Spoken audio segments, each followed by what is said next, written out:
आगरा का शाही बाजार जेठ की तपती दोपहर में भी जीवंत था। हवा में भुने हुए चनों की सौंधी खुशबू और बंगाल से आए महीन मलमल की ताजगी घुली हुई थी। ये सिर्फ व्यापार का केंद्र नहीं था, बल्कि पूरे साम्राज्य की नब्ज थी। सैकड़ों व्यापारी, कारीगर और ग्राहक इस विशाल मंडी की चहल पहल को बनाए हुए थे। भीड़ के बीच से एक शांत मगर पैनी आंखों वाला व्यक्ति गुजर रहा था। ये और कोई नहीं, बादशाह अकबर के सबसे चतुर वजीर बीरबल थे। वो अक्सर साधारण नागरिक का वेश धारण कर बाजार में घूमते थे, ताकि बिना किसी दिखावे के जनता के दुख सुख जान सके। उनके चेहरे पर हमेशा की तरह एक हल्की रहस्यमयी मुस्कान थी। जैसे ही वो फलों के ढेर के पास पहुंचे, बाजार की सामान्य फुसफुसाहट अचानक तेज झगड़े में बदल गई। दो व्यापारियों के बीच गर्मा गर्मी चल रही थी। एक व्यापारी जमीन पर बिछे अपने कीमती कालीन को दिखाते हुए क्रोधित मुद्रा में चिल्ला रहा था, मेरे पास 50 सोने के सिक्के थे, अब वे कहाँ गए? बीरबल रुक गए। उन्होंने तुरंत ही समझ लिया कि बाजार में एक नई गुत्थी पड़ गई है और इसे सुलझाना आवश्यक है। लगभग 125 शब्द। बीरबल ने शांति से दोनों व्यापारियों के बीच कदम रखा। उनकी शांत उपस्थिति ने झगड़े के शोर को तुरंत कम कर दिया। इतना कोलाहल क्यों? अपनी समस्या विस्तार से बताइए, उन्होंने कालीन वाले व्यापारी, जिसका नाम मनोहर था, से पूछा। मनोहर ने हाफते हुए कहा, यह 50 सोने के सिक्कों का मामला है महाशय। मैंने उन्हें इस कीमती बुने हुए कालीन के एक कोने के नीचे छिपाया था। मैं क्षण भर के लिए अपनी दुकान से बाहर गया और अब वे गायब है। और ये रामलाल, दूसरे व्यापारी, ही यहां अकेला खड़ा था। रामलाल ने तुरंत बचाव किया, मैं निर्दोष हूं। मैंने कोई चोरी नहीं की और नहीं मैंने कुछ देखा। बीरबल ने अपनी उंगलियों से धीरे से कालीन के किनारे को छुआ। उनकी पारखी निगाहें तुरंत जमीन पर बिखरी मिट्टी, फलों के छिलकों और पास में रखे पानी के एक बड़े घड़े पर जा टिकी। उन्होंने भीड़ की ओर देखा, जो उत्सुकता से समाधान की प्रतीक्षा कर रही थी।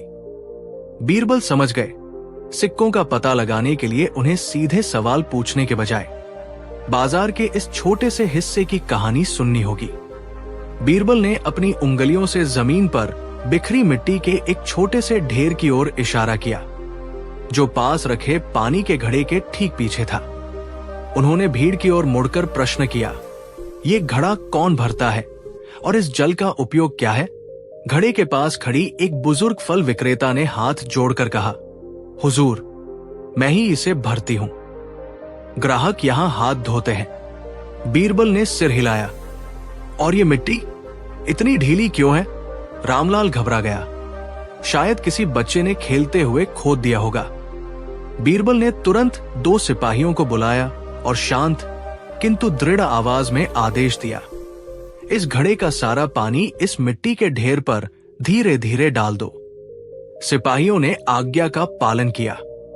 जैसे ही जल मिट्टी में समाने लगा, उसने अपना वास्तविक रूप दिखाना शुरू कर दिया।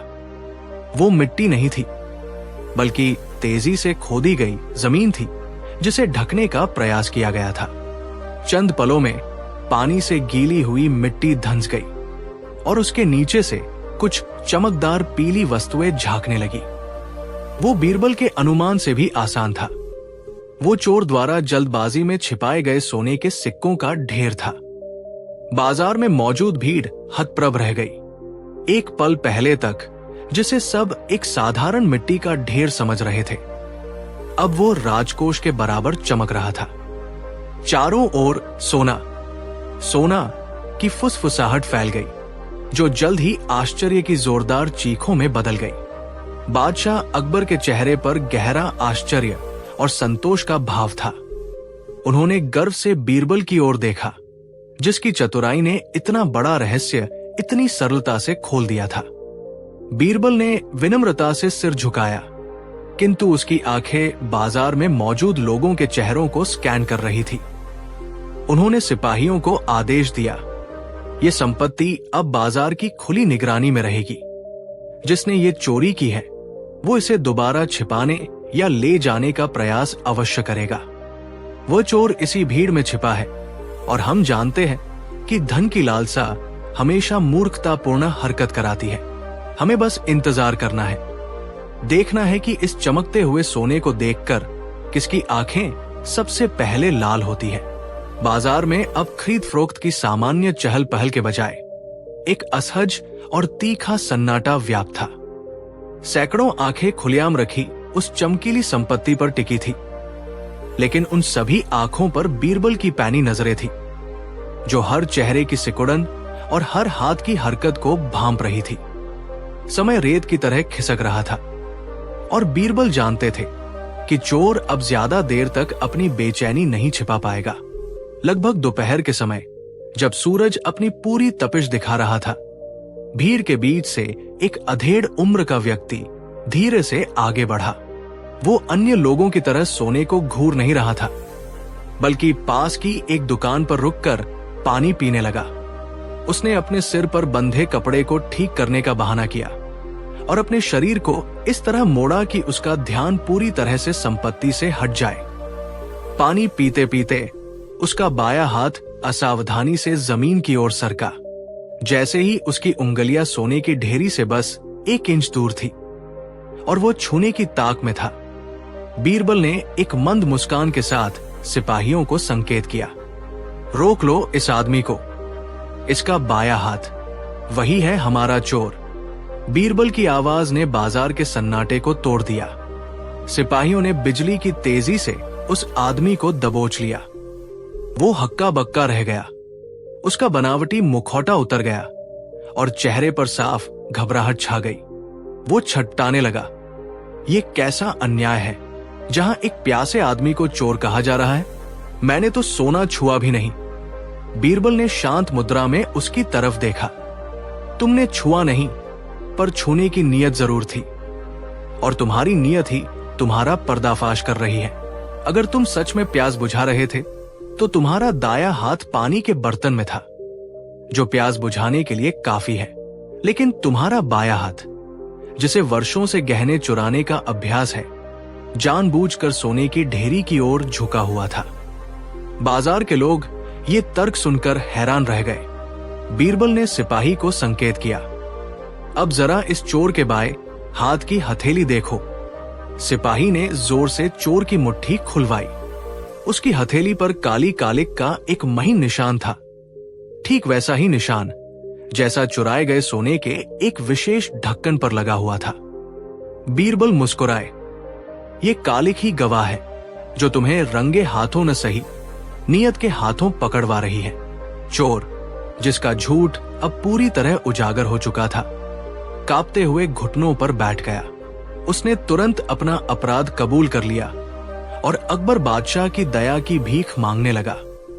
बाजार में मौजूद हर शख्स बीरबल की बुद्धिमत्ता को देखकर अवाक था।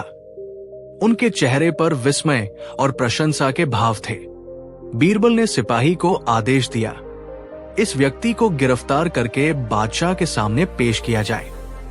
इसे सोने के साथ साथ उस कालिक की कीमत भी चुकानी होगी। फिर उन्होंने भीड़ की ओर देखा और गंभीर स्वर में कहा, याद रखना, तलवार केवल शरीर को काटती है, लेकिन बुद्धि नियत को भी बेपर्दा कर देती है। भीड़ ने एक स्वर में बीरबल की जय जयकार की। जिस व्यापारी का सोना चोरी हुआ था, उसने आगे बढ़कर बीरबल के चरणों में अपना सिर झुकाया और कहा, हुजूर, आपके जैसा न्यायकर्ता यदि हमारे बीच है तो इस बाजार में कोई चोर सांस भी नहीं ले सकता। बीरबल मुस्कुराए और अपने अगले पड़ाव की ओर बढ़ चले, जहां उनका इंतजार एक और उलझा हुआ रहस्य कर रहा था। बाजार का शोरगुल बीरबल के लिए अब कोलाहल नहीं, बल्कि जीवंत संगीत जैसा था। वो अपनी पगड़ी को संभालते हुए प्रशंसा करती भीड़ के बीच से अनाज मंडी की ओर बढ़े। चंद कदम बाद ही उनकी नजर एक संकरी गली पर पड़ी, जहां मसालों की तेज गंध और तीखी बहस की आवाजें घुल मिल रही थी। गली के मुहाने पर 2 व्यापारी एक बोरी को लेकर लगभग हाथापाई पर उतर आए थे। एक व्यापारी, जिसका चेहरा क्रोध से तमतमाया हुआ था, जोर से चीख रहा था, ये सरासर धोखा है। तुमने गेहूं में भूसी मिलाई है। ये माल मैं एक कौड़ी में भी नहीं खरीदूंगा। दूसरा व्यापारी छाती ठोक कर कह रहा था, झूठ, मेरे माल पर कोई उंगली नहीं उठा सकता। ये शुद्ध माल है। अगर तुम्हें संदेह है तो बादशाह के सामने इसे तौल लो। बीरबल ने अपनी चाल धीमी की। उन्हें साफ दिखाई दिया कि यह झगड़ा केवल गेहूं के वजन का नहीं था, बल्कि किसी गहरी बेईमानी की गवाही दे रहा था। उन्होंने दोनों व्यापारियों की आंखों में देखा और शांत किंतु दृढ़ आवाज में कहा, ठहरो, इस बाजार का न्याय आज इसी बोरी से होगा। इसे बिना खोले मैं बता सकता हूं कि इसमें कितना सत्य है और कितना छल। बीरबल ने पास खड़े एक सिपाही से कहा, बाजार से तुरंत एक बड़ा और गहरा पात्र, टब मंगवाओ जो पानी से भरा हो। दोनों व्यापारी इस अजीबोगरीब आदेश से हैरान थे। शुद्धता का दावा करने वाले व्यापारी के चेहरे का रंग उड़ गया। जब बड़ा पात्र लाया गया तो बीरबल ने भीड़ की ओर देखा और बोले, झूठ वजन में हल्का होता है। अगर इस गेहूं में कोई मिलावट है तो वो पानी के संपर्क में आते ही अपनी असली रंगत दिखा देगा। उन्होंने स्वयं बोरी उठाई और सावधानी से उसे पानी भरे पात्र में डुबो दिया। बाजार में एकदम सन्नाटा छा गया। जैसे ही बोरी पूरी तरह गीली हुई, गेहूं के कुछ दाने बोरी के छेदों से निकलकर सतह पर तैरने लगे। ये दाने छोटे और हल्के थे, साफ संकेत कि उन्हें शुद्ध गेहूं के साथ मिलाया गया था। बीरबल ने तुरंत तैरते दानों की ओर इशारा किया और विजयी मुस्कान के साथ पहले व्यापारी से पूछा, क्या अब भी कहोगे कि तुम्हारा माल शुद्ध है? व्यापारी का चेहरा अपमान और भय से पीला पड़ गया। उसकी जुबान लड़खड़ा गई। वो अपनी चोरी और झूठ को छिपाने के लिए कोई शब्द ढूंढ नहीं पा रहा था। उसने केवल धीमी आवाज में स्वीकार किया, क्षमा हुजूर, मेरी नियत खराब थी। बीरबल ने विजयी भाव से पात्र की ओर इशारा करते हुए बाजार की भीड़ को समझाया, ये धोखेबाज गेहूं में निम्न गुणवत्ता वाले हल्के और अधके दाने मिलाता था। ये दाने गेहूं के वजन को तो बढ़ा देते हैं पर शुद्धता को घटा देते हैं। सूखे में इन्हें पहचानना मुश्किल है, पर पानी सत्य को सामने ला देता है। मिलावटी माल हमेशा शुद्ध माल से हल्का होता है और इसी सिद्धांत पर यह मिलावट पकड़ी गई है। बाजार प्रशंसा और विस्मय के नारों से गूंज उठा।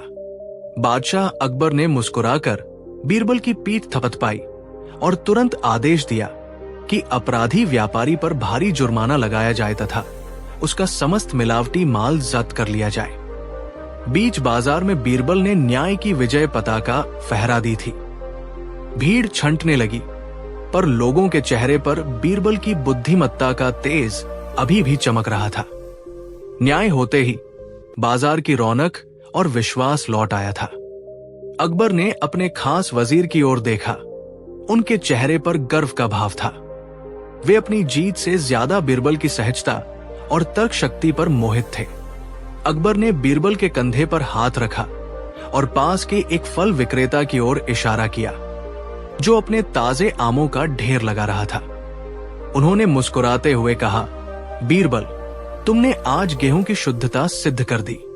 अब मुझे ये बताओ, इस विशाल बाजार में जहां हर वस्तु खरीदी और बेची जाती है, सबसे दुर्लभ और अमूल्य वस्तु क्या है जिसे कोई व्यापारी कभी बेच नहीं सकता? ये सुनते ही विक्रेताओं ने सौदा रोक दिया और ग्राहकों ने मोलभाव करना बंद कर दिया। एक बार फिर बाजार में एक अजीब सी खामोशी छा गई, जो केवल बीरबल के उत्तर का इंतजार कर रही थी। सबकी आंखें उस तेज दिमाग वाले सलाहकार पर टिक गई। बीरबल ने एक गहरी सांस ली, मानो वो केवल हवा नहीं बल्कि बाजार की सदियों पुरानी समझ को अपने भीतर उतार रहे हों। उन्होंने धीरे धीरे भीड़ पर अपनी नजर घुमाई, जो उम्मीद से भरी थी। एक क्षण की चुप्पी के बाद बीरबल ने सम्राट अकबर की ओर देखा और अत्यंत शांत स्वर में उत्तर दिया, जहां पनाह, इस बाजार में हर प्रकार का माल बिकता है, चाहे वो अनाज हो, वस्त्र हो या फिर कीमती जवाहरात। लेकिन एक वस्तु ऐसी है जो न तो खरीदी जा सकती है और न ही बेची जा सकती है, और वो है ईमानदारी। भीड़ में कुछ फुसफुसाहट शुरू हुई। बीरबल ने अपनी बात जारी रखी। एक व्यापारी अपनी चीजों की कीमत लगा सकता है, लेकिन वो अपने विश्वास, भरोसे की कीमत नहीं लगा सकता। ईमानदारी कमाई जाती है, बेची नहीं जाती।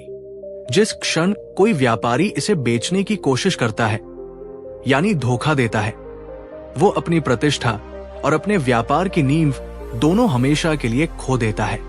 ये किसी भी लेन देन का सबसे अमूल्य अदृश्य स्तंभ है। सम्राट अकबर के चेहरे पर गहरा संतोष छा गया। उन्होंने प्रसन्नता से सिर हिलाया। चारों ओर खड़े व्यापारी भी बीरबल की बुद्धिमत्ता को स्वीकार करते हुए धीरे धीरे तालियां बजाने लगे। बाजार में जान वापस आ गई, लेकिन इस बार हर चेहरे पर एक नई समझ झलक रही थी। सम्राट अकबर ने अपने शाही आभूषणों पर पड़ी धूल को झाड़ते हुए घोषणा की, बीरबल, तुमने आज इस बाजार को केवल न्याय ही नहीं दिया, बल्कि इसे इसकी आत्मा वापस सौंप दी है। तुम्हारी बुद्धिमत्ता वास्तव में अनमोल है। उन्होंने तुरंत एक दरबारी को इशारा किया और बीरबल को 50 स्वर्ण मुद्राओं से भरा थैला भेंट करने का आदेश दिया। बीरबल ने सम्मान पूर्वक मुद्रा स्वीकार की, पर उनके चेहरे पर वही सहज मुस्कान थी। अकबर ने मजाकिया लहजे में पूछा, इतना ज्ञान बटोरने के बाद अब बताओ मित्र, तुमने इस बाजार से असल में खरीदा क्या? बीरबल ने अपनी जेब टटोली और एक छोटी पोटली बाहर निकाली। जहांपनाह, उन्होंने विनम्रता से कहा, मैंने बाजार से प्रतिष्ठा का सबसे बड़ा पाठ खरीदा, लेकिन साथ ही उस पाठ को पचाने के लिए मैंने 2 किलो ताजी हरी मिर्चें भी खरीदी है। ज्ञान कितना भी जरूरी हो, शाम का भोजन तो स्वादिष्ट होना ही चाहिए। ये सुनते ही अकबर खिलखिला उठे और बाजार फिर से हंसी और खरीद फरोख्त की सामान्य ध्वनि में डूब गया। हंसी शांत होने पर अकबर ने संतोष भरी मुस्कान के साथ अपने अंगरक्षकों को आगे बढ़ने का इशारा किया। अभी वे मुश्किल से 10 कदम ही चले होंगे कि उनकी नजर एक मिठाई बेचने वाले पर पड़ी, जो पास खड़े एक ग्राहक को बहुत उत्साह से समझा रहा था कि उसकी जलेबी अमरत्व का प्रतीक है। मिठाई वाला शाही उपस्थिति से उत्साहित होकर बीरबल की ओर मुड़ा। हुजूर, आप तो ज्ञानी हैं, आप ही बताइए, इस नश्वर संसार में क्या खरीदा जा सकता है जो अंततः अमर हो? मेरी ये चाशनी में डूबी हुई मिठास ही तो जीवन की क्षण भंगुर खुशियों का असली सार है। बीरबल ने उसकी ओर देखा, थोड़ी देर सोचा और फिर एक जलेबी उठाई। उन्होंने उसे चखा और बोले, मित्र, ये मिठास क्षण भंगुर नहीं है, ये तो केवल पेट भरने तक ही टिकती है। अमरत्व का सार तो उस कारीगर की मेहनत में है जिसने इसे बनाया, और उस बाजार के नियम में जो ये सुनिश्चित करता है कि कल सुबह तुम फिर से यहाँ खड़े हो सको। ये जलेबी स्वादिष्ट है, लेकिन अमर नहीं। अकबर ने सिर हिलाया। बीरबल का ज्ञान हर मोड़ पर था। Word count 121 words. अकबर ने अपने सिर पर बंधी पगड़ी को थोड़ा कसा। बीरबल, तुम सही कहते हो। यदि कारीगर की कला ही अमर है, तो क्या उस कपड़े बेचने वाले की कला भी अमर है, जो मामूली मुनाफे के लिए अपने माल में दोष छिपाता है? बीरबल मुस्कुराए। जहां पनाह, वो लाभ क्षण भंगुर है, पर उसकी चतुराई का तरीका, बाजार में जगह बनाने का नियम शताब्दियों से चला आ रहा है। वे दोनों बातचीत करते हुए भीड़ के बीच से गुजर रहे थे कि तभी कपड़े के एक बड़े ढेर के पास उन्हें तीखी बहस सुनाई दी। एक युवा खरीदार एक विक्रेता पर चिल्ला रहा था, ये कपड़ा दागदार है, तुमने मुझे पुराने माल के लिए नई कीमत वसूली है। खरीदार गुस्से में था। विक्रेता, जिसका चेहरा पसीने से भीगा था, बचाव में बोला, हुजूर, माल बिक चुका है। बाजार में सौदे का नियम अटूट है, जो बिक गया सो बिक गया। बीरबल ने फौरन हस्तक्षेप किया। उन्होंने शांति से उस दागदार कपड़े को उठाया और अकबर की ओर देखा। अब समय था बाजार के अटूट नियम को परखने का। बीरबल ने शांति से दागदार कपड़े को थोड़ा हवा में लहराया। विक्रेता, उन्होंने अपनी आवाज शांत रखते हुए कहा, बाजार का नियम अटल है, जो बिक गया सो बिक गया। हम इस नियम का सम्मान करते हैं। विक्रेता के चेहरे पर हल्की मुस्कान आई, परंतु बीरबल ने तुरंत जोड़ा, क्या तुमने इस खरीदार को कपड़ा बेचा था या दोष बेचा था? एक व्यापारी केवल वस्तु बेचता है, उसके दाग या खराबी नहीं। भीड़ में फुसफुसाहट शुरू हो गई। ये दाग इस कपड़े का हिस्सा नहीं, बल्कि उसकी कमी है। चूंकि कमी बिक नहीं सकती, इसलिए ये सौदा पूरा नहीं माना जा सकता। बीरबल ने निर्णय सुनाया, विक्रेता को या तो तत्काल इस दागदार हिस्से की कीमत घटानी होगी या पूरा माल वापस लेकर खरीदार का पैसा लौटाना होगा। न्याय कहता है कि बेईमानी का नियम बाजार के अटूट नियमों से ऊपर नहीं है। विक्रेता ने शर्मिंदा होकर सिर झुका लिया। भीड़ में एक क्षण के लिए चुप्पी छा गई और फिर वाह वाह की आवाजों के साथ जोरदार तालियां बज उठीं। बाजार के लोग बीरबल के सटीक न्याय और उनकी बुद्धिमत्ता से बहुत प्रसन्न थे। खरीदार ने राहत की सांस ली और बीरबल के चरणों को छूने के लिए आगे बढ़ा, लेकिन बीरबल ने उसे रोक दिया। न्याय अपना काम करता है, किसी धन्यवाद का मोहताज नहीं, उन्होंने विनम्रता से कहा। बीरबल ने अपनी पगड़ी ठीक की और अगले रास्ते पर निकल पड़े। वो अपने शाही वेश में नहीं थे, इसलिए उन्हें पहचान पाना आसान नहीं था, लेकिन उनकी आवाज और तर्क की धमक इतनी थी कि सभी जान गए थे कि ये साधारण व्यक्ति नहीं है। वो अभी मुश्किल से 4 कदम ही चले होंगे कि एक बूढ़े चिंतित किसान ने उन्हें बुलाया। किसान अपनी पीठ पर टूटी हुई लकड़ी का गट्ठर लादे हुए था। न्याय के दीपक, मेरी भी सुनवाई करो, किसान ने लगभग कांपते हुए कहा। मैंने ये लकड़ी एक सेठ को बेची थी। अब वो कहता है कि गट्ठर का बीच वाला हिस्सा गीला है और वो केवल सूखी लकड़ी का ही दाम देगा। क्या बाजार में गट्ठर को खोलकर उसका हर तिनका तौला जाता है? बीरबल रुक गए। उनके चेहरे पर हल्की मुस्कान आई, क्योंकि उन्होंने महसूस किया कि बाजार आज उनकी अदालत बन चुका है। बीरबल ने बूढ़े किसान की ओर देखा, जिसने भय और आशा दोनों से आंखें गड़ाए रखी थी। सेठ जी कहाँ हैं? बीरबल ने शांत स्वर में पूछा। किसान ने भीड़ के बीच खड़े एक धनी, इत्र लगे व्यापारी की ओर उंगली उठाई। बीरबल गट्ठर के पास खड़े हुए। उन्होंने उसे छुआ और फिर सीधे सेठ के पास गए। सेठ जी, बीरबल ने आवाज दी, आपने इस किसान से लकड़ी का एक पूरा गट्ठर खरीदा था या केवल कुछ विशिष्ट तिनके? सेठ, जो शायद इस त्वरित अदालत के लिए तैयार नहीं था, थोड़ा अकड़ते हुए बोला, मैंने एक पूरा गट्ठर खरीदने का सौदा किया था, परंतु अब मैंने पाया कि इसका बीच वाला हिस्सा गीला है। बाजार का नियम है कि मैं केवल उस वस्तु का दाम दूंगा जो उपयोग योग्य हो। बीरबल ने अपनी उंगली उठाई। बहुत बढ़िया किसान, तुम इस गट्ठर को यही खोल दो। सेठ जी, आप तुरंत गट्ठर में से गीली लकड़ी छांटकर अलग कर दें। जो लकड़ी सूखी बचे उसका पूरा दाम चुकाएं। रही बात गीली लकड़ी की, तो वो किसान वापस ले जाएगा, क्योंकि आपने तो केवल सूखी लकड़ी खरीदने का ही सौदा किया था, न कि पूरा गट्ठर। सेठ का मुंह खुला रह गया। गट्ठर खोलकर गीली लकड़ी को छांटना किसी भी व्यापारी के लिए एक अनावश्यक, अपमानजनक कार्य था। बाजार में हंसी की लहर दौड़ गई। सेठ जानता था कि वो अपनी चालाकी में खुद फंस चुका है। सेठ ने अपमान के इस कड़वे घूंट को पीने से बेहतर दंड स्वीकार करना समझा। उन्होंने तुरंत गट्ठर की तरफ से मुंह फेर लिया और गहरी सांस ली। भरी बाजार में लकड़ियां छांटना उनकी प्रतिष्ठा के लिए घातक सिद्ध होता। उन्होंने हाथ जोड़कर बीरबल के सामने सिर झुका दिया। माफ कीजिए वजीर आजम, मैं अपनी गलती मानता हूं। मैं इस तुच्छ विवाद के लिए और समय व्यर्थ नहीं करना चाहता। मैं किसान को उसके पूरे गट्ठर का दाम खुशी खुशी चुकाता हूं और साथ में अपनी चालाकी का जुर्माना भी अदा करता हूं। सेठ ने तुरंत अपनी पोटली निकाली और न केवल पूरा दाम, बल्कि दोगुना पैसा किसान की हथेली पर रख दिया। गरीब किसान की आंखों में खुशी के आंसू आ गए। न्याय की जीत देखकर बाजार में तालियों की गड़गड़ाहट गूंज उठी।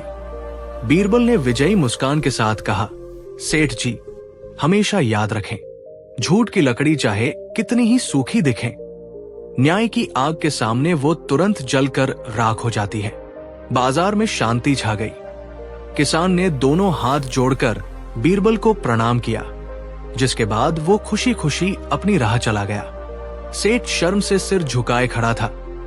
अब उसकी चालाकी किसी काम की नहीं थी। तभी भीड़ के बीच से एक गंभीर और राजसी आवाज आई, वाह बीरबल, तुमने आज सिद्ध कर दिया कि तुम्हारी बुद्धि की चमक शाही दरबार की दीवारों तक सीमित नहीं है। तुम तो भरे बाजार में भी न्याय की पताका लहरा देते हो।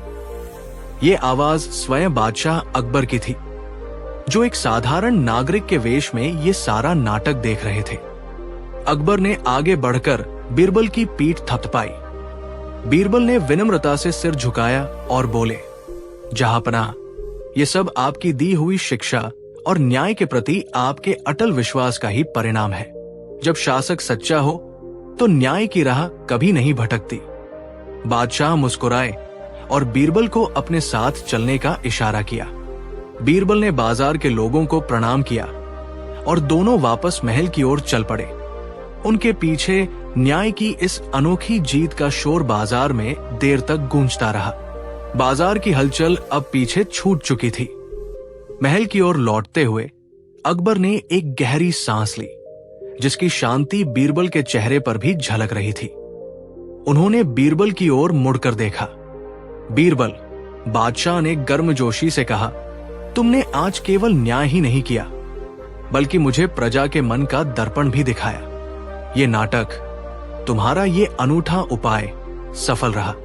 मुझे ये जानकर संतोष हुआ कि मेरी प्रजा सत्य और न्याय को कितना महत्व देती है, और ये भी कि तुम मेरी प्रजा की नब्ज कितने अच्छे से समझते हो। बीरबल ने सम्मान पूर्वक कहा, जहांपनाह, प्रजा के लिए न्याय सूर्य की रोशनी के समान है। ये आवश्यक है और सबके लिए समान रूप से उपलब्ध होना चाहिए। बाजार में आज जो कुछ भी हुआ वो दिखाता है कि सत्य को छिपाना कठिन है, खासकर तब जब शासक स्वयं सत्य की मशाल लेकर खड़ा हो। आपकी दी गई स्वतंत्रता ने ही मुझे इस समाधान तक पहुंचने में सहायता की। बादशाह मुस्कुराए और दोनों उस सांध्यकालीन शांति में महल की ओर बढ़ते रहे। अब वहां राजनीतिक रणनीतियों और अगले दिनों की योजनाओं पर विचार विमर्श होना था। चलते चलते अकबर ने एक गहरी सांस ली।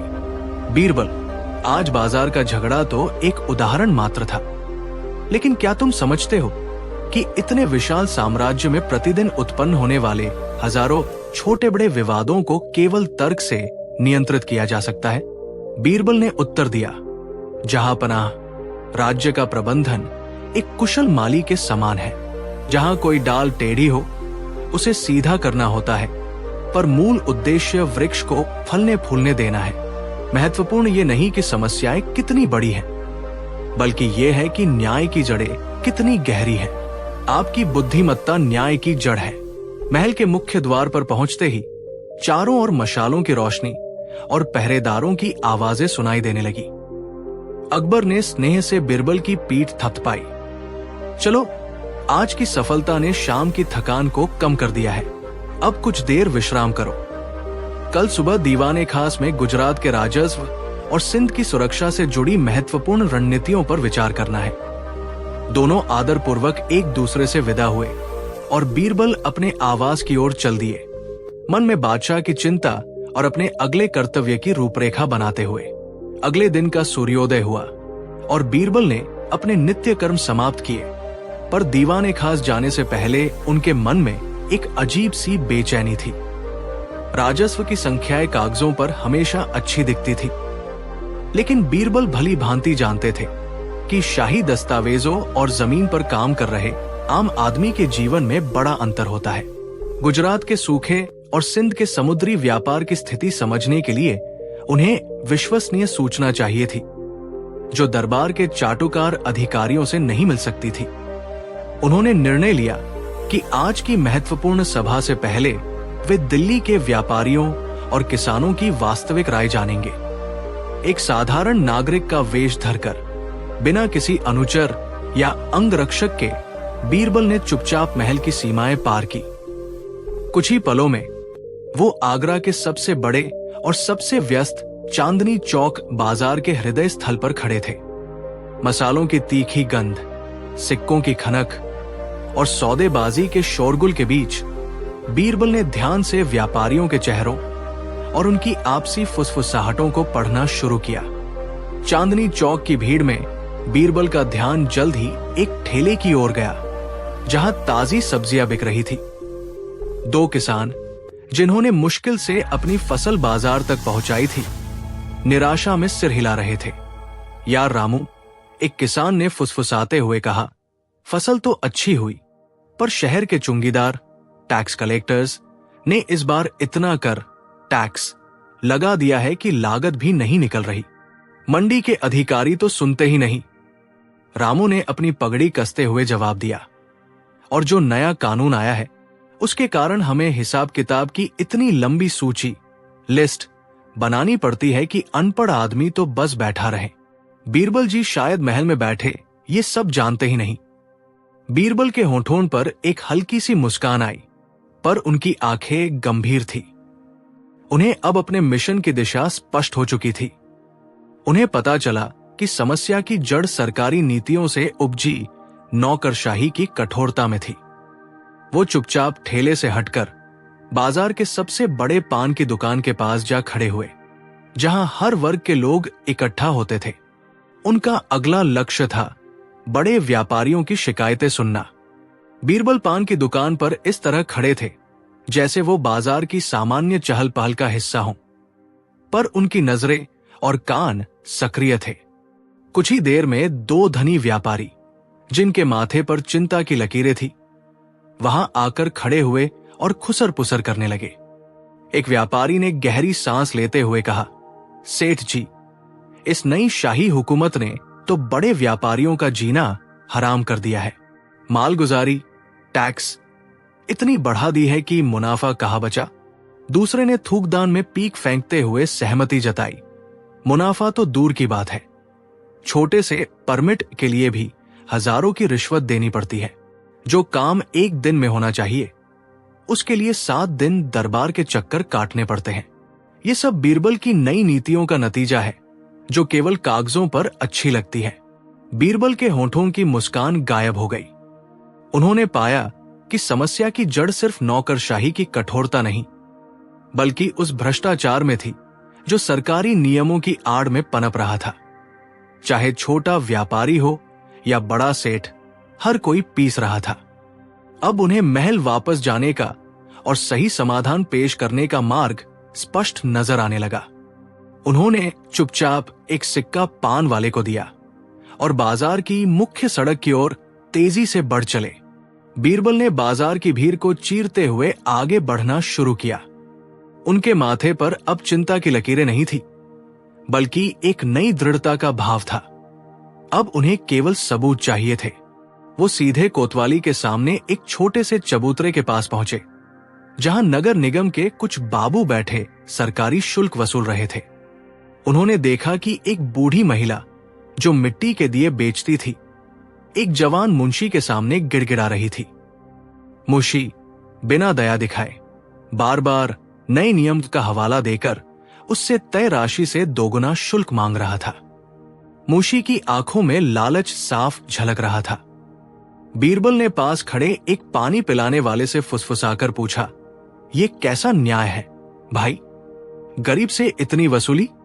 पानी वाले ने दुखी होकर जवाब दिया, हुजूर, ये बीरबल साहब के ही नए कानून का उपहार है। कागज पर तो ये वसूली बाजार की सुरक्षा के लिए है, लेकिन असली काम तो रिश्वत से ही होता है। हर कोई जानता है कि मुहर लगने के बाद आधे पैसे बाबू की जेब में जाते हैं। बीरबल ने गहरी सांस ली। ये केवल एक छोटी सी घटना नहीं थी, ये उस विशाल समस्या का प्रतिनिधित्व करती थी जिसे उन्होंने अभी अभी समझा था।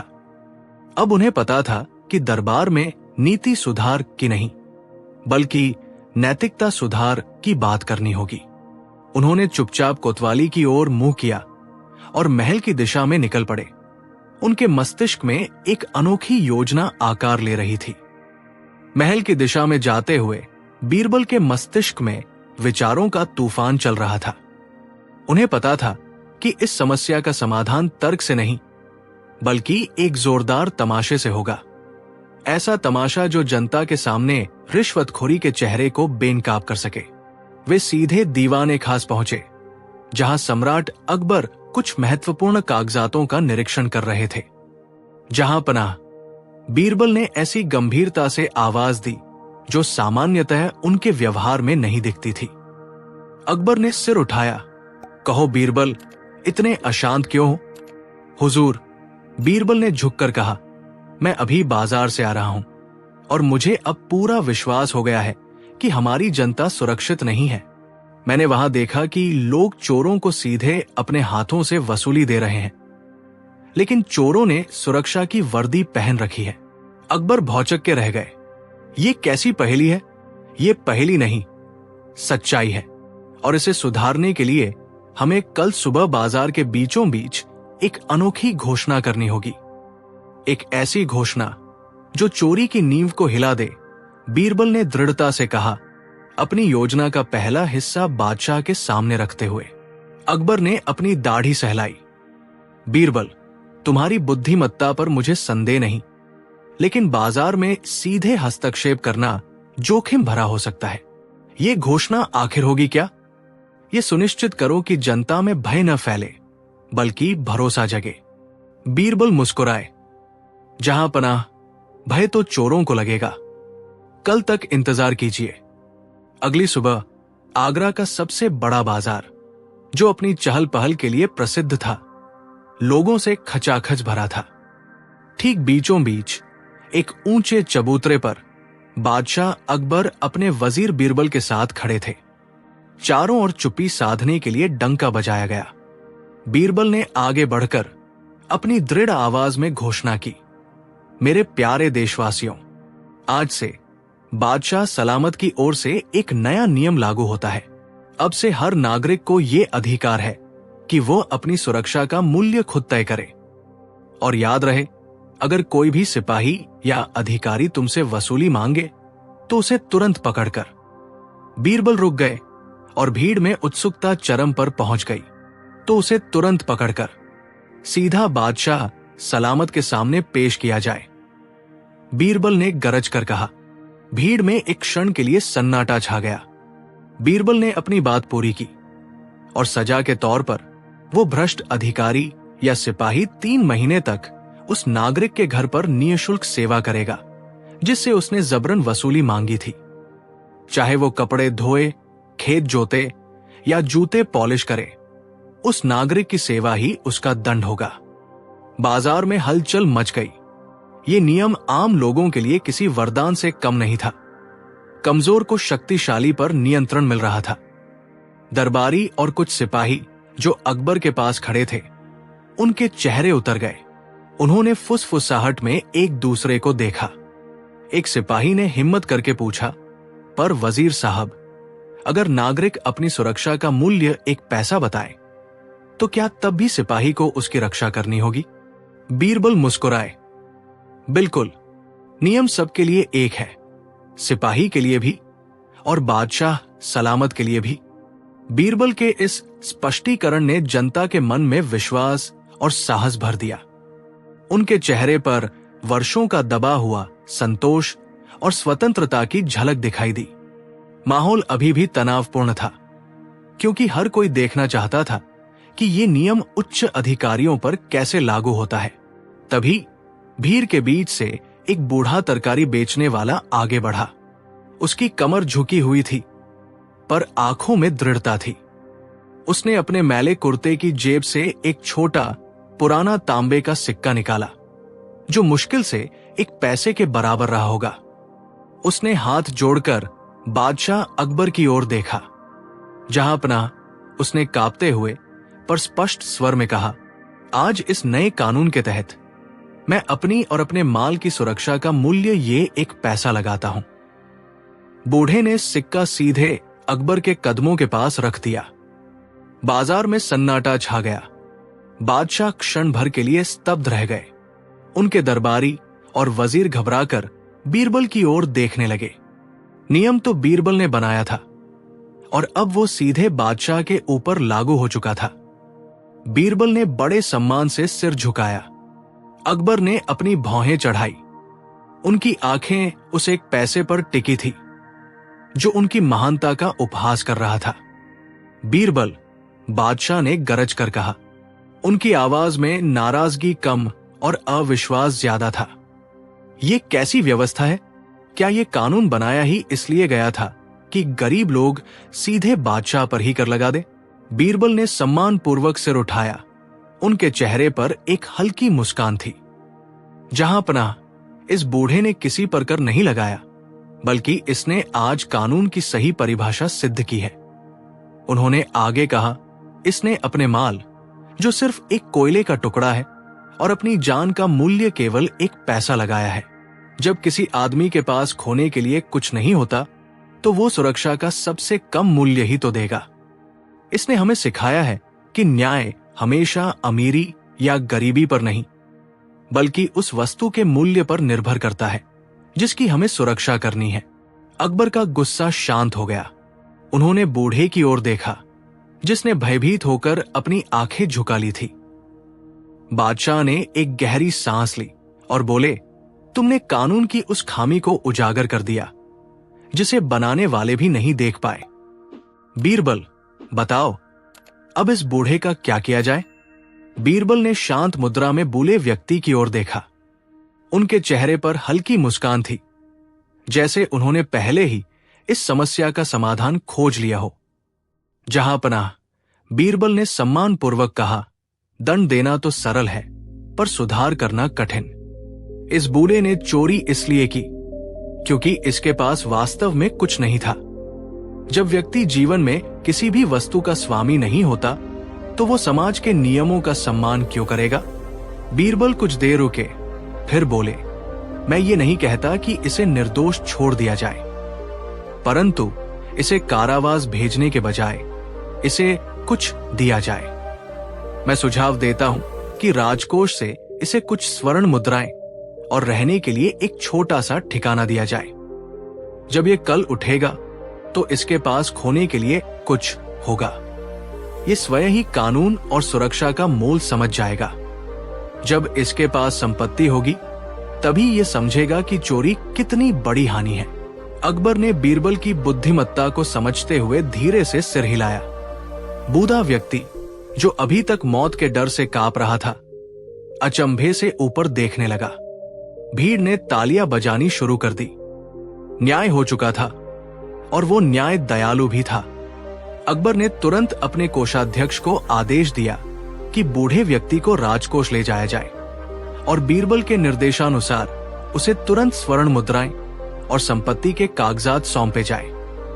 बूढ़े की आंखों में अब भय या निराशा नहीं थी, बल्कि एक अकल्पनीय कृतज्ञता और भविष्य का आत्मविश्वास झलक रहा था। उसने झुककर सम्राट और बीरबल को प्रणाम किया। भीड़ का शोर थम चुका था, लेकिन बीरबल की बुद्धिमत्तापूर्ण न्याय पद्धति की चर्चा हर ज़बान पर थी।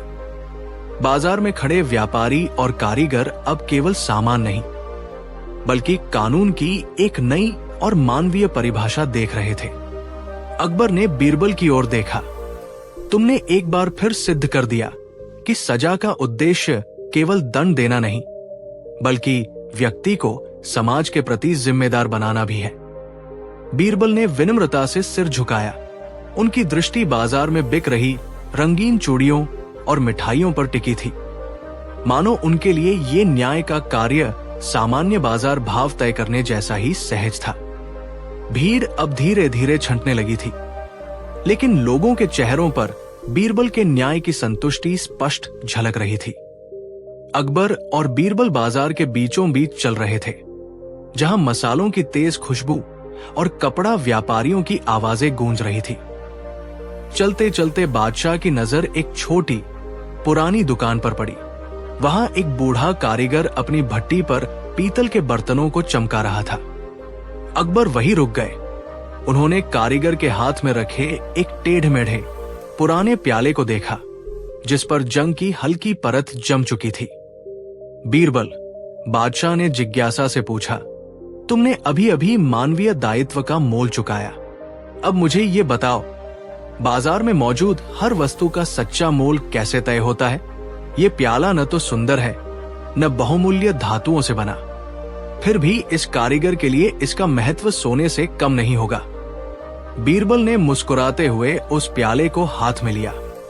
जहां पनाह, इसका मोल बाजार के भाव से नहीं, बल्कि उस आवश्यकता से तय होता है जिसे ये पूरा करता है। प्यासा व्यक्ति हीरे की जगह इस प्याले को ही चुनेगा। ये सुनकर अकबर के होठों पर एक संतोषजनक मुस्कान फैल गई। उन्हें लगा, बाजार केवल व्यापार का केंद्र नहीं, बल्कि जीवन दर्शन का भी केंद्र है। अकबर ने एक गहरी सांस ली और भीड़ में आगे बढ़ने का इशारा किया। बाजार की चहल पहल, सौदेबाजी का शोर और भांति भांति की सुगंध उनके मन को मोह रही थी। तभी उनकी नजर कुछ दूरी पर चल रहे एक जोरदार झगड़े पर पड़ी। एक युवा व्यापारी एक गरीब किसान से उसके बैल का मोल बहुत कम लगा रहा था। बीरबल, बादशाह ने फुसफुसाते हुए पूछा, ये बाजार जहां जरूरतें पूरी करता है, वही लालच और धोखे को भी जन्म देता है। सत्य और असत्य का संतुलन यहाँ कैसे कायम रहता है? क्या हर वस्तु का मोल तय करने वाला तराजू हमेशा ईमानदार होता है? बीरबल ने उस झगड़े को शांति से देखा, फिर धीरे से जवाब दिया, जहां पनाह, तराजू तो पत्थर और धातु का बना है, वो बेईमान नहीं होता। बेईमानी तो उसे थामने वाले हाथ में होती है। बाजार का सच्चा नियम डर या दंड नहीं, बल्कि विश्वास है। जिस दिन ग्राहक का भरोसा टूटा, उसी दिन बाजार का मोल शून्य हो जाएगा। ईमान ही सबसे बड़ा नफा है। बीरबल की इस बात ने अकबर को सोचने पर मजबूर कर दिया। उन्होंने महसूस किया कि बाजार सिर्फ पैसों का खेल नहीं है, ये तो मनुष्य के चरित्र का आईना है। अकबर ने सिर हिलाया और संतुष्टि से बीरबल की ओर देखा। तुम्हारा कहना बिल्कुल सत्य है बीरबल। जिस तराजू का माप ईमानदारी पर आधारित न हो, वो बाजार जल्द ही उजाड़ हो जाएगा। तुरंत उन्होंने अपने सिपाहियों को आदेश दिया कि वे उन दोनों झगड़ने वाले व्यक्तियों को, व्यापारी और ग्राहक को, दोबारा उनके सामने पेश करें। सुनो बाजार वालों, बादशाह ने ऊंची आवाज में घोषणा की, अब से हर बाजार में एक न्याय का पत्थर स्थापित किया जाएगा। यदि किसी ग्राहक को तौल या माप पर संदेह हो, तो वो बिना किसी डर के उस पत्थर पर अपनी शिकायत दर्ज कर सकता है। उन्होंने व्यापारी को चेतावनी दी कि यदि दोबारा बेईमानी साबित हुई तो दंड कठोर होगा। ग्राहक का क्रोध शांत हुआ और बाजार में तुरंत एक बदलाव आया। लोगों ने महसूस किया कि अब बादशाह की नजर केवल सत्ता पर नहीं, बल्कि उनके छोटे से छोटे विश्वास पर भी है। बीरबल ने राहत की सांस ली। बाजार का कोलाहल अब पहले से ज्यादा सुरक्षित और भरोसेमंद लग रहा था। बीरबल ने राहत की सांस ली और धीरे धीरे अनाज मंडी की ओर बढ़ते हुए ये सुनिश्चित करना चाहा कि न्याय का पत्थर सही स्थान पर है या नहीं। वे संतुष्ट थे कि अब कम से कम तौलमाप की बेईमानी पर रोक लगेगी। लेकिन बीरबल का बाजार भ्रमण अभी समाप्त नहीं हुआ था। जैसे ही वे मसालों और इत्रों की दुकानों के पास पहुंचे, उन्हें एक नया मगर शांत विवाद सुनाई दिया। एक ओर इत्र और सुगंधित तेलों का विक्रेता था और दूसरी ओर लहसुन, प्याज और तेज मिर्च बेचने वाला सब्जी वाला। इत्र विक्रेता अपनी कीमती गुलाब जल की बोतलें थामे हुए शिकायत कर रहा था, तुम्हारा ये तीखापन मेरे ग्राहकों को दूर भगा रहा है। तुम्हारे लहसुन की गंध मेरे चंदन के इत्र की खुशबू को मार रही है। सब्जी विक्रेता ने हैरानी से कहा, हुजूर, ये बाजार है, यहाँ हर तरह की जरूरतें पूरी होती है। क्या अब आप मुझे मेरी आजीविका कमाने से रोकेंगे, केवल इसलिए कि मेरे प्याज की महक आपके गुलाब जल से मेल नहीं खाती? ये विवाद पैसों का नहीं, बल्कि सुगंध और दुर्गंध के अधिकार का था। बीरबल मुस्कुराए। उन्होंने सोचा, अकबर ने मुझे केवल चोरी रोकने नहीं भेजा, बल्कि जीवन के सूक्ष्म संतुलन को समझने के लिए भेजा है। ये पहेली पिछली पहेली से कहीं अधिक जटिल थी। बीरबल ने अपनी दाढ़ी सहलाते हुए बड़ी विनम्रता से चंदन के इत्र वाले व्यक्ति की ओर देखा। मान्यवर, बाजार एक नदी के समान है। इसमें सोना भी बहता है और मिट्टी भी। आप इत्र की नदी में तैर रहे हैं, पर क्या आप भूल गए कि इस नदी का स्रोत कौन है? उन्होंने सब्जी विक्रेता की ओर इशारा किया। ये प्याज की महक नहीं है, ये श्रम की गंध है। ये दुर्गंध नहीं, बल्कि उस अन्नदाता का पसीना है जो आपके मेवों और मिठाइयों का आधार बनेगा। बीरबल ने अपनी बात पूरी करते हुए कहा, आप अपनी खुशबू को पवित्र मानते हैं और ये अपनी आजीविका को। दोनों ही चीजें इस बाजार की दीवारें हैं। यदि आप प्याज की महक से इतने विचलित हैं, तो बाजार में क्यों आए? अपनी खुशबू का आनंद महल में ले, जहां केवल चंदन और गुलाबों का राज चलता है। यह सुनकर इत्र वाला व्यक्ति शर्मिंदा हो गया। उसने अपना मुंह नीचा कर लिया, अपनी गलती मानी और बिना किसी और बहस के चुपचाप आगे बढ़ गया। बीरबल ने एक जटिल पहेली को सुलझा दिया था, जहां न्याय गंध के अधिकार को भी पहचानता था। भीड़ ने एक स्वर में बीरबल की बुद्धिमत्ता की जय जयकार की। प्याज बेचने वाले की आंखों में कृतज्ञता का भाव था। उसने झुककर बीरबल के चरणों को छूने का प्रयास किया, लेकिन बीरबल ने उसे बड़े प्यार से रोक दिया। ये न्याय का अधिकार है, सम्मान का नहीं, उन्होंने शांत स्वर में कहा। बीरबल मुस्कुराए और अपनी छड़ी थामकर बाजार के अगले हिस्से की ओर बढ़ने लगे। उनका मन शांत था, पर आंखें अभी भी बाजार की हर हलचल को परख रही थी। बादशाह अकबर ने उन्हें आज विशेष रूप से शहर के इस सबसे व्यस्त चौक में भेजा था, ताकि वे देखें कि राजसी फरमानों का असर आम जनता पर कैसा पड़ रहा है। वे अभी मुख्य चौराहे के पास पहुंचे ही थे कि उनकी नजर एक टूटी हुई तराजू पर पड़ी, जिसके पास दो व्यापारी आपस में उलझे हुए थे। इससे पहले कि बीरबल उस झगड़े की जड़ तक पहुंच पाते, एक वृद्ध किसान हांफता हुआ उनके सामने आ खड़ा हुआ। उसके हाथ में एक सूखा हुआ पौधा था और उसकी आवाज में सरकार से एक नई और गंभीर शिकायत थी। किसान की आंखों में इस बार इत्र वाले का अभिमान नहीं, बल्कि सूखे और निराशा का डर झलक रहा था। बीरबल ने तुरंत व्यापारियों को चुप रहने का संकेत दिया और किसान की ओर मुड़े। बाबा, धीरज रखो, मुझे बताओ, ये सूखा पौधा क्या कह रहा है और तुम्हारी शिकायत क्या है? किसान ने अपनी निराशा भरी आवाज में कहा, हुजूर, ये पौधा नहीं, ये मेरे गांव के टूटे हुए भरोसे का प्रतीक है। बादशाह सलामत के हुक्म पर हमने विश्वास किया था कि नई नहरें पानी लाएंगी। हमने बीज बोए, कर्ज लिया, लेकिन नहरों में पानी की जगह सिर्फ धूल है। वादे पूरे नहीं हुए। अब हमारी फसलें जलकर राख हो रही हैं। ये सुनकर बाजार में पसरा हुआ तनाव एकाएक गंभीर चुप्पी में बदल गया। बीरबल समझ गए कि मामला केवल प्रशासनिक देरी का नहीं, बल्कि सीधे तौर पर बड़े पैमाने पर धन की हेराफेरी का है। उन्होंने तुरंत अपने गुप्तचर की ओर देखा और आंखों ही आंखों में उसे ये आदेश दिया कि वो तुरंत जाकर जल विभाग के कोष और नहर निर्माण से संबंधित सभी दस्तावेजों की जांच शुरू करे। इस बीच बीरबल ने किसान को भरोसा दिलाया और उसे आश्वासन दिया कि न्याय अवश्य होगा।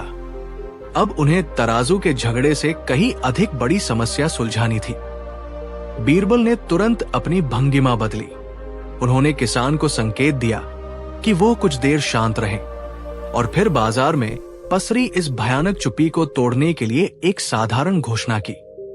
मित्रों, उन्होंने ऊंची आवाज में कहा, समस्या बड़ी हो या छोटी, न्याय की दहरी पर सब बराबर है। उनकी आंखें बाजार के बीच खड़े एक धनी साहूकार पर टिकी, जो नहर निर्माण के ठेकों में लिप्त था और अब पसीना पोंछ रहा था। बीरबल ने जानबूझकर उस पर ध्यान केंद्रित न करते हुए पास की एक फल की दुकान की ओर इशारा किया। सुनो बाजार वालों, बीरबल ने आवाज बुलंद की, मैं देखता हूं कि इस बाजार में सच्चाई और ईमानदारी का फल सूख रहा है। आज मैं एक प्रतियोगिता रखता हूं।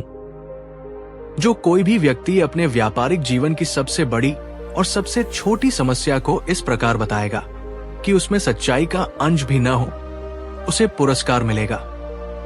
ये सुनकर व्यापारी वर्ग असमंजस में पड़ गया और देखते ही देखते सभी की नजरें एक दूसरे की ओर घूमने लगी। बीरबल का लक्ष्य स्पष्ट था, भय को भ्रष्टाचारियों के मन में गहराई तक बिठाना, जबकि गुप्तचर अपना काम पूरा कर रहा था। बाजार में गहरा सन्नाटा छा गया। हवा में संदेह, भय और चिंता की मिलीजुली महक थी। व्यापारी एक दूसरे को कनखियों से देख रहे थे। हर कोई ये समझने की कोशिश कर रहा था कि बीरबल की इस टेढ़ी चाल के पीछे का असली मकसद क्या है। बीरबल ने अपनी मुस्कान चौड़ी की। देरी क्यों? क्या सच्चाई का रंग इतना गहरा पड़ गया है कि झूठ बोलने की कला भी भूल गए? याद रहे, मुझे केवल मनगढ़ंत समस्याएं चाहिए, जिनका वास्तविकता से दूर दूर तक कोई लेना देना न हो। उनकी बातों ने दबाव और बढ़ा दिया।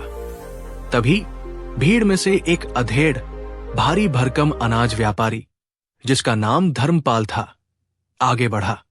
उसके चेहरे पर पसीना झलक रहा था, लेकिन वो बीरबल को चुनौती देने की कोशिश कर रहा था।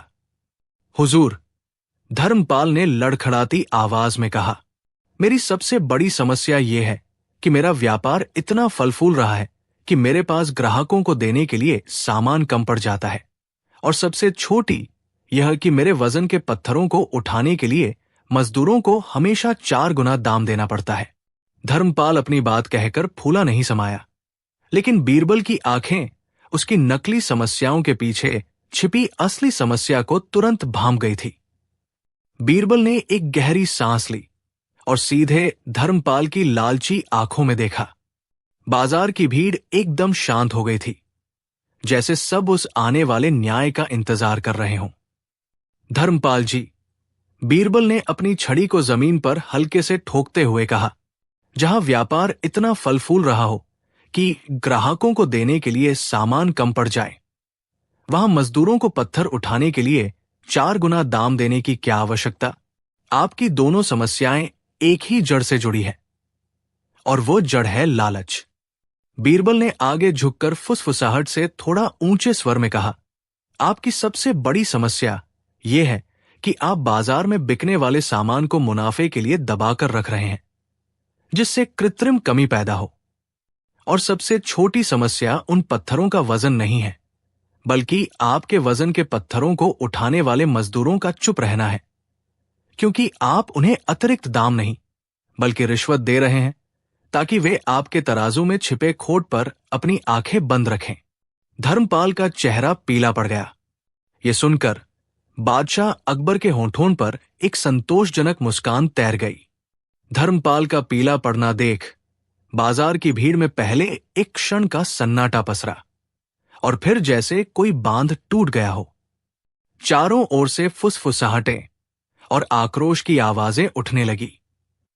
गरीब ग्राहक, जो लंबे समय से धर्मपाल की मुनाफाखोरी से परेशान थे, अब राहत और रोष के मिले-जुले भाव से एक दूसरे को देखने लगे। धर्मपाल ने घबराकर जमीन पर रखी अपनी तराजू की ओर देखा, मानो बीरबल के शब्दों ने उस तराजू के खोट को भी सबके सामने उजागर कर दिया हो। वो थरथराता हुआ घुटनों के बल नीचे बैठ गया। बादशाह अकबर ने अब अपनी जगह से थोड़ा आगे बढ़ते हुए गंभीर स्वर में घोषणा की। उनकी आवाज में इतनी दृढ़ता थी कि वो बाजार के बढ़ते शोर को चीर गई। बीरबल ने केवल इस व्यापारी की समस्याओं का वजन नहीं बताया, बल्कि इसकी बेईमानी का भी हिसाब कर दिया है। वजीर आज़म, उन्होंने अपने बगल खड़े अधिकारी को निर्देश दिया, हमारे हुक्म से धर्मपाल के सभी गोदामों की जांच तुरंत शुरू की जाए और उन मजदूरों को भी बुलाया जाए जिन्हें धर्मपाल ने रिश्वत देकर बाजार की नैतिकता को तोड़ने पर मजबूर किया। धर्मपाल भय से कांप उठा। उसे पता था कि अब उसका अंत निकट है। तभी एक वृद्ध मजदूर ने हिम्मत करके हाथ ऊपर उठाया। उस वृद्ध मजदूर ने कांपते हाथों को नीचे किया और धीरे से आगे बढ़ा। उसका नाम मदन था और उसकी आंखों में दशकों की दबी हुई निराशा तैर रही थी। जहांपना, उसने भारी आवाज में कहा, धर्मपाल ने सिर्फ हमें रिश्वत नहीं दी, बल्कि हमें अपनी भूख और गरीबी के कारण बेईमानी करने पर मजबूर किया। उसने हमें सख्त हिदायत दी थी कि हर बोरे में 2 सेर, लगभग 2 किलोग्राम कम तौला जाए। मदन ने आगे बताया कि व्यापारी ने कैसे जानबूझकर आवश्यक वस्तुओं को अपने बाहरी गोदामों में छुपा रखा था, ताकि बाजार में कृत्रिम कमी पैदा हो सके और कीमतें आसमान छू सकें। उसने झूठ के बाट और मिलावट का व्यापार किया। हुजूर, उसने गरीबों का हक मारा है। एक पल के लिए पूरे बाजार में सन्नाटा छा गया। धर्मपाल अब प्रतिरोध करने की स्थिति में नहीं था। उसका चेहरा सफेद पड़ गया था। अकबर ने बीरबल की ओर देखा, जिनके चेहरे पर हल्की सी मुस्कान थी। बादशाह ने दहाड़ कर कहा, गिरफ्तार करो इस लालची व्यापारी को, और मदन, तुम्हें तुम्हारी ईमानदारी के लिए पुरस्कृत किया जाएगा। बाजार की शुचिता कायम रहनी चाहिए। आदेश मिलते ही अधिकारी धर्मपाल को खींचते हुए ले गए। भीड़ ने राहत की सांस ली। मदन को देखकर बाजारवासियों ने तालियां बजाईं। उनकी आंखों में अब आशा की एक नई चमक थी। अन्याय का बोझ हटने से बाजार का माहौल हल्का हो गया था। अकबर ने संतुष्टि से सिर हिलाया। वो बीरबल की ओर मुड़े। बीरबल, तुमने फिर साबित कर दिया कि ज्ञान तलवार से अधिक तीक्ष्ण होता है। लेकिन मुझे ये बताओ, उन्होंने जिज्ञासा से पूछा, तुमने धर्मपाल की जांच शुरू करने से पहले बाजार के एक कोने में रखे उस छोटे टूटे हुए तराजू को क्यों छुआ था? बीरबल ने हाथ जोड़कर कहा, हुजूर, बाजार की शुचिता केवल बाटों के सही होने से नहीं आती। वो इस बात से आती है कि सबसे कमजोर और छोटे विक्रेता भी न्याय की उम्मीद कर सकें। टूटे हुए तराजू अक्सर ईमानदारी का बोझ उठाते हैं, जबकि चमकीले तराजू लालच का। जहां एक गरीब का तराजू भी न्याय मांग सके, वही सच्चा बाजार है। अकबर ये सुनकर मुस्कुराए और बाजार को देखने लगे, जहां अब व्यापार नए सिरे से शुरू हो रहा था। अकबर की दृष्टि बाजार की चहल पहल पर टिक गई। उन्हें दूर एक कुम्हार दिखाई दिया, जिसने अपने सबसे नाजुक और सुंदर मिट्टी के बर्तन, जिनमें बारीक नक्काशी की गई थी, उन्हें गोबर के सूखे उपलों के ढेर के ठीक बगल में सजा रखा था। बीरबल, बादशाह ने आवाज दी, उस कुम्हार को देखो। क्या तुम्हें उसका ये इंतजाम विचित्र नहीं लगता? इतनी खूबसूरत कलाकृतियों को वो अशुद्ध और ज्वलनशील वस्तु के पास क्यों रख रहा है? ये व्यापार का कौन सा तरीका है? बीरबल ने सम्मानपूर्वक कुम्हार की ओर देखा, जिसने अपने बर्तनों को बड़ी सावधानी से रखा था। हुजूर, बीरबल ने समझाना शुरू किया, वो केवल व्यापार नहीं कर रहा, वो अपने माल की सुरक्षा कर रहा है। ये कला और आवश्यकता का संगम है। आप उस कुम्हार की सूझबूझ को पहचान नहीं पा रहे हैं। हुजूर, अकबर ने उत्सुकता से बीरबल की ओर देखा। मुझे समझाओ बीरबल, उस मिट्टी के पात्र का उपलों से क्या संबंध है जो किसी नतरे को दूर कर सके? हुजूर, इन बर्तनों की कीमत केवल इनकी सुंदरता में नहीं है, बल्कि इनकी उपयोगिता में भी है, बीरबल ने कहा और कदम आगे बढ़ाए। जरा नजदीक से देखिए, हुजूर।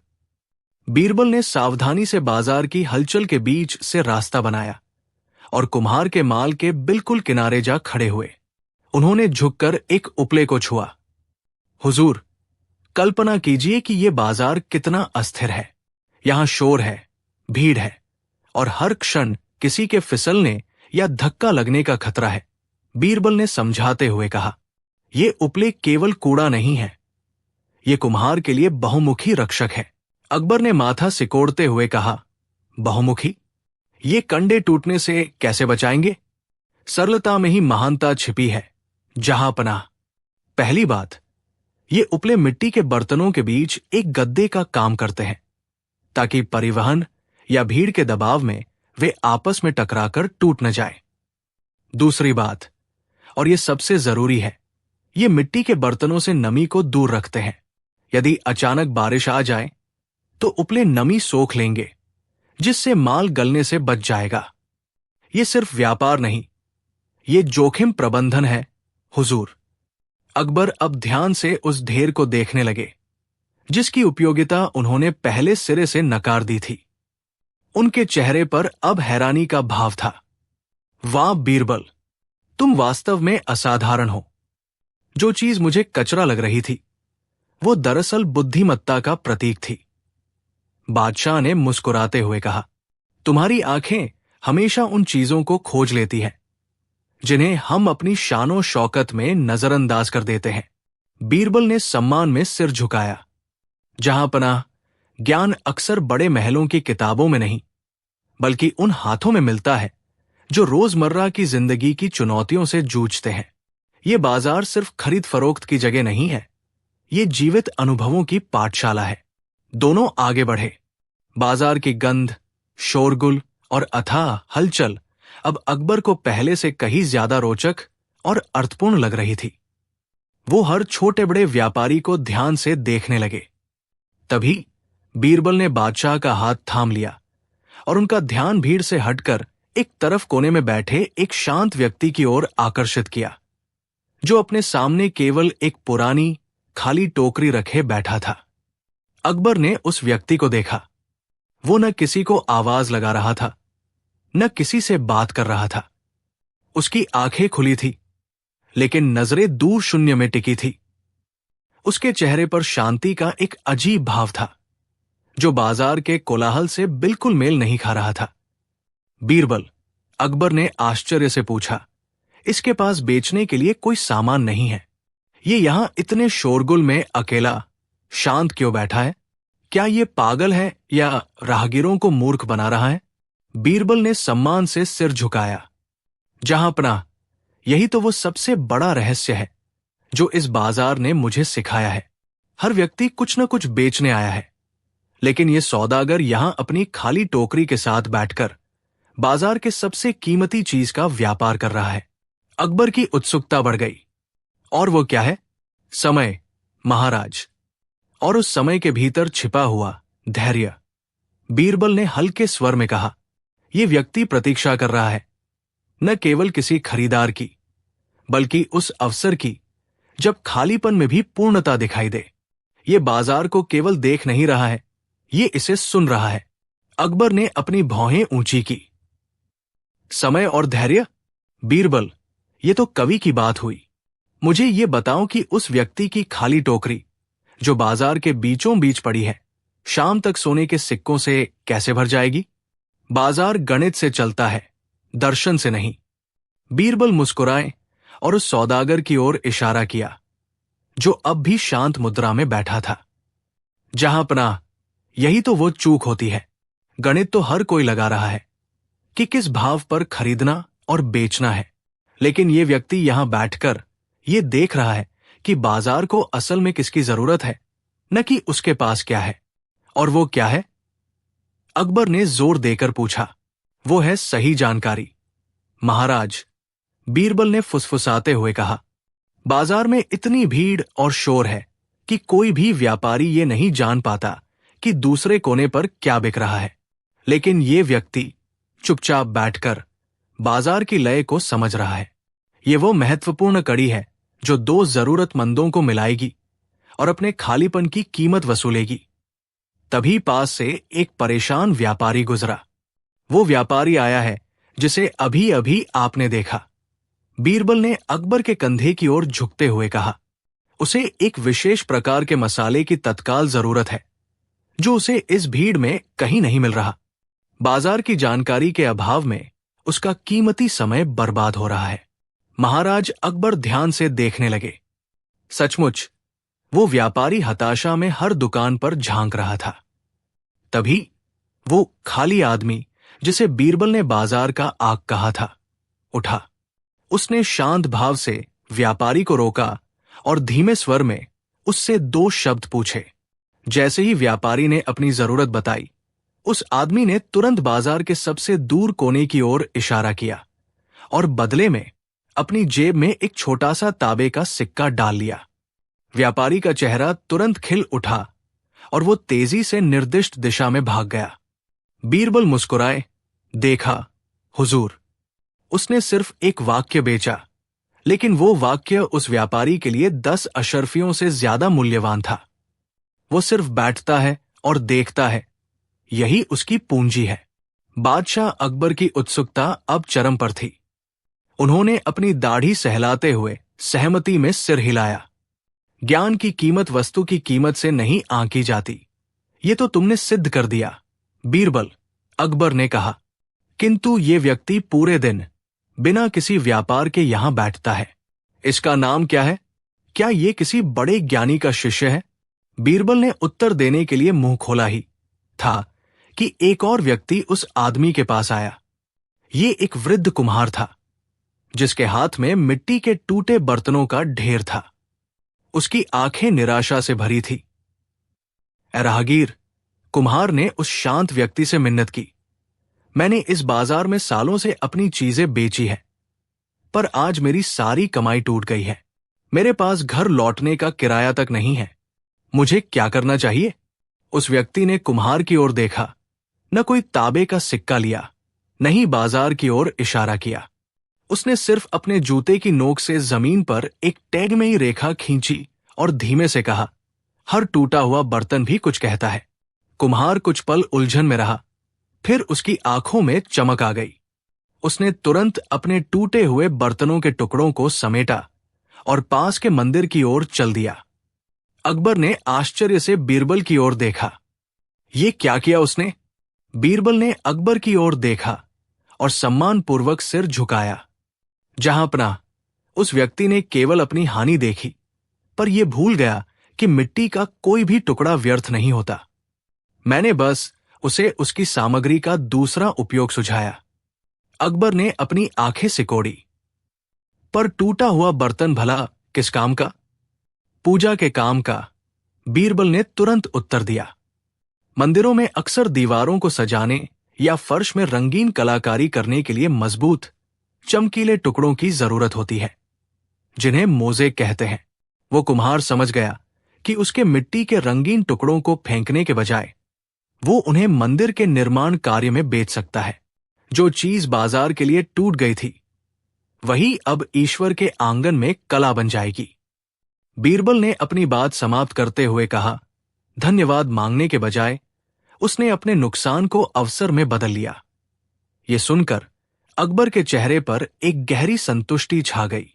अकबर ने संतोष की उस भावना को अपने चेहरे पर बनाए रखा और फिर गहरे विचार में खो गए। उन्होंने अपने हाथ से बीरबल की पीठ थपथपाई। बीरबल, तुम वाकई कमाल हो। जिस चीज को मैं महज एक व्यापारिक नुकसान समझ रहा था, तुमने उसे जीवन के एक अद्भुत दर्शन में बदल दिया। उन्होंने बाजार की ओर इशारा करते हुए कहा, काश हर व्यापारी इस पाठ को याद रख पाता। लोग अक्सर छोटी मोटी ठोकरों को पहाड़ बना देते हैं। थोड़ी देर तक दोनों उस कुम्हार की दुकान के पास खड़े रहे। फिर बादशाह ने आगे बढ़ने का संकेत दिया। जैसे ही वे भीड़ को चीरते हुए एक संकरी गली में मुड़े, अकबर की आंखें एक अजीब दृश्य पर टिक गई। एक वृद्ध व्यक्ति बाजार के ठीक बीचों बीच एक फटी हुई चटाई पर बैठा था।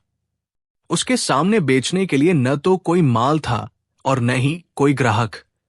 अकबर ने फुसफुसाकर बीरबल से पूछा, ये कौन है और ये यहां क्या कर रहा है? इसके पास तो बाजार में लगाने के लिए कुछ भी नहीं है।